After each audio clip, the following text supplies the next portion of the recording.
Si vous pensez être difficile à manipuler, vous êtes probablement plus manipulable que la moyenne. Parce que la manipulation ne fonctionne pas malgré votre intelligence, elle fonctionne à cause du fonctionnement normal de votre cerveau. Et c'est exactement ce qu'on va voir dans cette vidéo. Les biais cognitifs, ce sont des raccourcis mentaux. Ils permettent à notre cerveau de décider vite avec peu d'informations. Le problème, ce n'est pas qu'ils existent. Le problème, c'est qu'ils influencent nos décisions sans que nous en ayons conscience. Et quand on ne les voit pas à l'œuvre, on confond facilement ce qui est orienté avec ce qui est volontaire.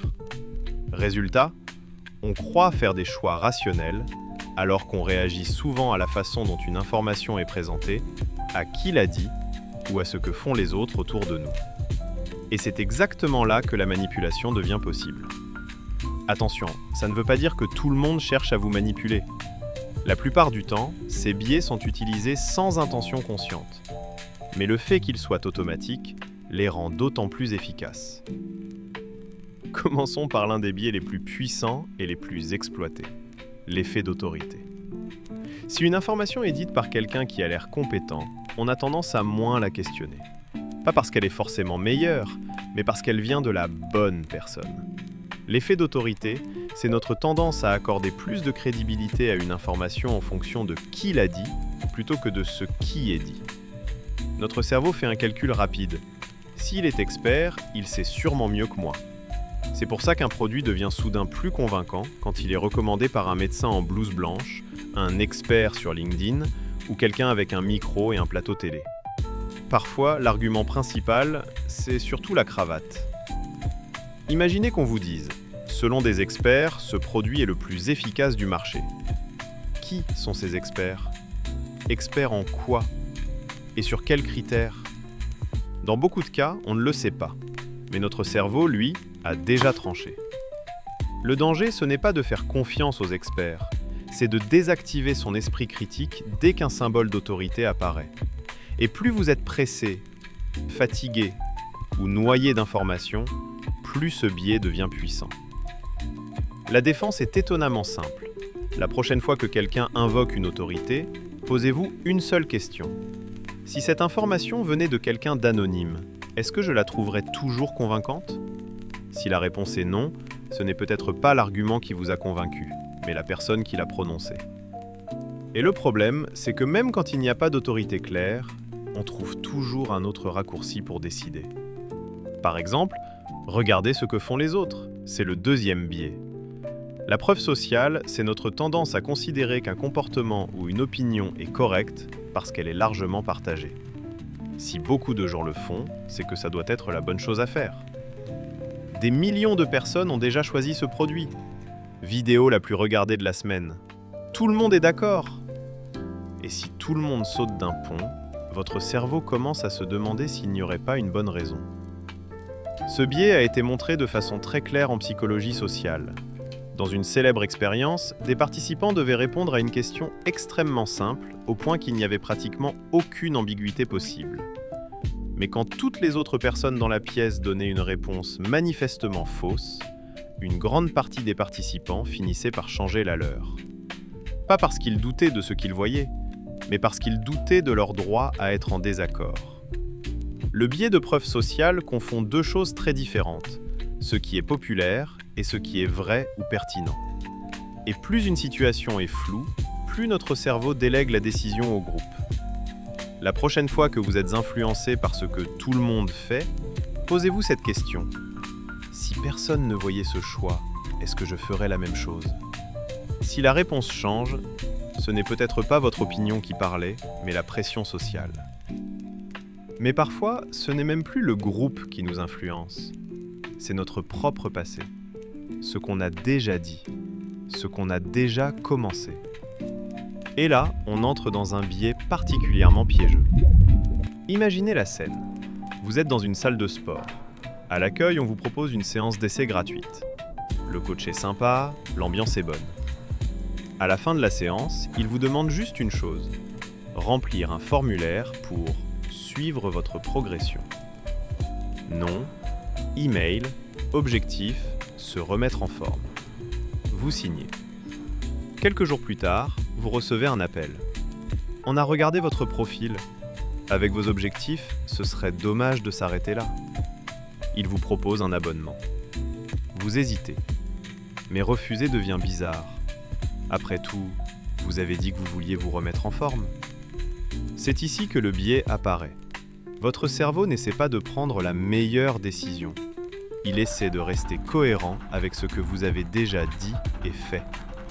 Refuser l'abonnement, ce serait admettre que le formulaire, la séance et votre engagement verbal n'étaient peut-être pas sincères. Et personne n'aime avoir l'air incohérent, surtout avec soi-même. Le biais d'engagement et de cohérence, c'est notre tendance à aligner nos décisions futures avec nos décisions passées, même quand le contexte a changé. L'engagement. Vous avez agi, séance, formulaire, signature. La cohérence. Vous voulez rester fidèle à cette image de vous. C'est pour ça que les demandes arrivent par étapes. On ne vous vend pas un abonnement au départ, on vous vend une séance gratuite. La vente vient après, quand votre propre engagement fait le travail. Face à une proposition, posez-vous cette question. Est-ce que je dis oui pour cette offre ou pour rester cohérent avec ce que j'ai déjà fait ?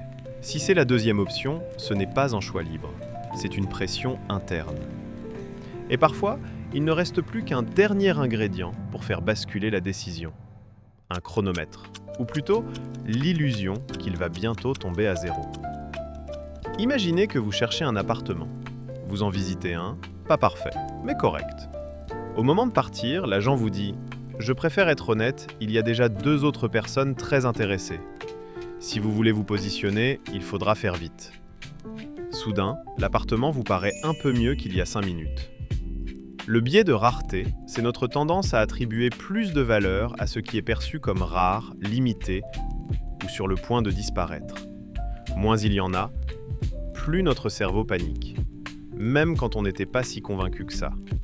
Dernière place disponible, offre valable jusqu'à ce soir, stock très limité. Le message n'est pas « c'est un bon choix », le message est « décide maintenant ». La rareté court-circuite une chose essentielle, le temps de réflexion. Quand une décision devient urgente, elle devient émotionnelle. Et plus vous êtes pressé, moins vous comparez, moins vous doutez, moins vous réfléchissez. Quand quelqu'un vous presse, faites exactement l'inverse. Ralentissez. Posez-vous cette question. Si cette offre existait encore demain, est-ce que je la prendrais quand même ? Si la réponse est non, ce n'est pas l'offre qui est bonne, c'est l'urgence qui est efficace.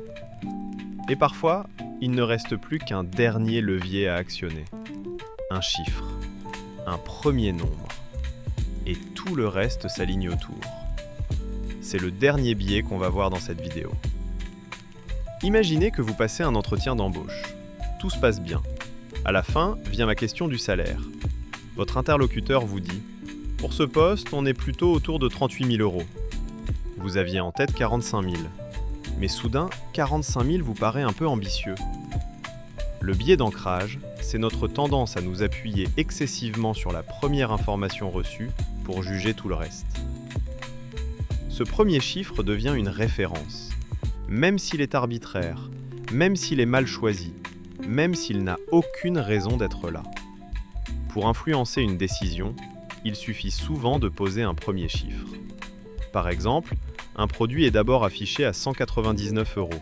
Ce prix est barré. À côté, on affiche 129 € en promotion. Votre cerveau ne se demande pas « Est-ce que 129 € est un bon prix ?» Il se demande « Est-ce que c'est moins cher que 199 ?»